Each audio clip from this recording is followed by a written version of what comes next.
Hi viewers, ఇది చూసారా, ఇది మన రీటా అంటే సోప్ నట్స్ అన్నమాట. సోప్ నట్స్ కాకుండా ఇది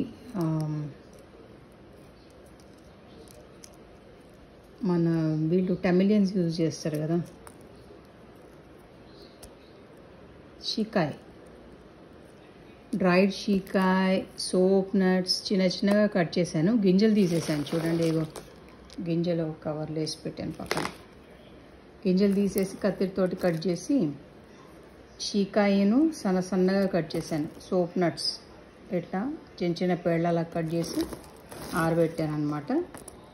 డ్రై అవ్వగానే పౌడర్ చేసుకోవచ్చు, లేకపోతే వీటిని ఒక గుప్పెడు తీసి ఇలాగ ఉడకబెట్టుకుని వేడి నీళ్ళల్లో మనకు కావాల్సిన కంటెంట్స్ ఏవి, మందార ఆకులు ఇంట్లో దొరికేవే, కొనుక్కునే ఏం లేవు.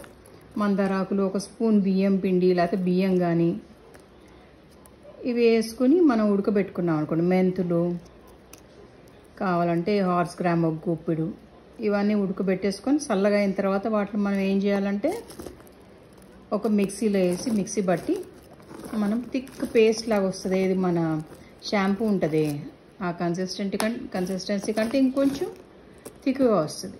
అప్పుడు దాన్ని మనము షాంపూ లాగా యూజ్ చేసుకోవచ్చు. కాంటే వడగట్టుకోవచ్చు, లేకపోతే అది ఉడికింది కాబట్టి ఆల్రెడీ ఏమవుద్దంటే థిక్ పేస్ట్ లాగా వచ్చేస్తుంది.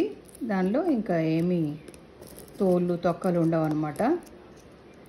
అట్లాగా మనము న్యాచురల్ షాంపూ చేసుకుని అది ఒక 1 month వరకు పెట్టుకోవచ్చు. ఫ్రిడ్జ్లో పడేస్తే 1 month వరకు ఉంటుంది. లేకపోతే మీరు ఎవ్రీ వీక్ మీరు యూజ్ చేసేటప్పుడు అట్లా ఒక గుప్పెడు తీసుకుని వేసుకోవచ్చు. ఇది న్యాచురల్ షాంపూ అండి. How to make natural shampoo అని నేను మీకు చూపిద్దామని వీడియో తీశాను. ఎప్పుడు కానీ ఈ షాంపూలు మన కెమికల్స్ తోటి చేస్తారు కదా, వాటికంటే కొంచెం చిన్నగా ఎఫర్ట్ తీసుకుంటే మనం ఇంట్లోనే చక్కగా న్యాచురల్ ఇంగ్రీడియంట్స్ తోటి షాంపూలు తయారు చేసుకోవచ్చు. జుట్టును మృదువుగా చక్కగా ఒత్తుగా పొడుగ్గా పెంచుకుంటూ ఉండొచ్చు అనమాట. ఇప్పుడు ఇంకోటి ఏంటంటే తమలపాకులు ఉన్నాయి కదా, అవి కూడా మనం ఇంట్లోనే పెట్టి పెంచుకోవచ్చు చెట్లు. ఆ తమలపాకుల్ని కూడా వేసి మనము దీనికి జుట్టుకి గ్రోత్కి యాడ్ చేసుకోవచ్చు షాంపూలో. ఇంకా వేపాకులు వేసుకోవచ్చు, తమలపాకులు వేసుకోవచ్చు, ఇంకా జామాకులు వేసుకోవచ్చు. ఇవన్నీ జుట్టు పెరగడానికి, జుట్టుని ఎన్హాన్స్ చేయడానికి ఉపయోగపడతాయి. ఈ టిప్స్ అన్ని మీకు నచ్చినాయి అనుకుంటా అండి. Like, share and subscribe my channel Kavitha Balaji here. Thanks for watching. Thank you.